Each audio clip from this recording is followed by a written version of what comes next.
What is a horror film that you hated but now like? It Follows.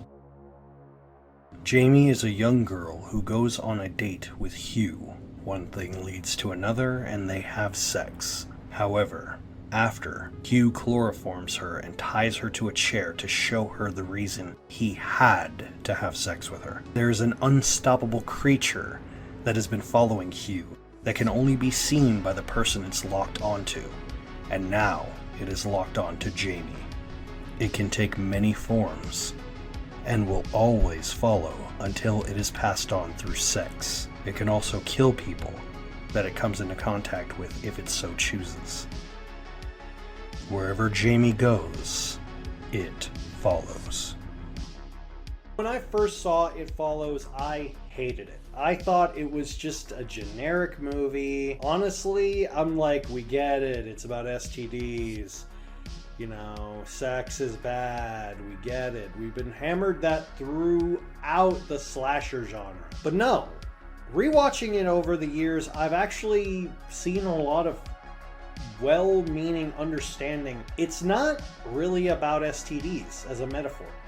It's more about a forcible escapism from childhood. There's a part in the movie that's almost so quick you might miss it. It's early in the movie, before you see the monster, before they establish the monster, where you see Hugh and Jamie, they're going to the movie theater and he oversees this small child.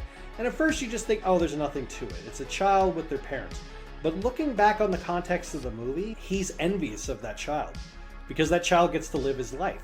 He doesn't have to worry about this thing following him. He doesn't have to worry about, I have to have sex. I have to pass this on. I'm gonna die. He doesn't have to worry about the lingering of death. But this movie tackles it in a way of sex is not necessarily part of life.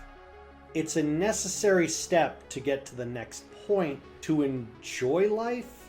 And it's also used as a metaphor for the end of childhood, the end of innocence, the end of enjoying your life. Because up to this point, Jamie was just kind of an everyday girl. Just like her best friend is just an everyday guy who, you know, he's a virgin. He's just some guy. It doesn't really matter to him, you know. Sex is just a thing. What I like about it, looking back on it, is the fact that a lot of horror films focus on sex as a means to an end. We are here, let's bone. But It Follows doesn't really do that. It turns sex into a thing that you shouldn't just give it away. It's not a thing that should just be done. And in modern context nowadays, especially with things like TikTok and Tinder, and basically getting laid is as easy as pressing a button on your phone now. The innocence of heartfelt relationships, the uneasy of just having sex with anybody is almost a rare concept now.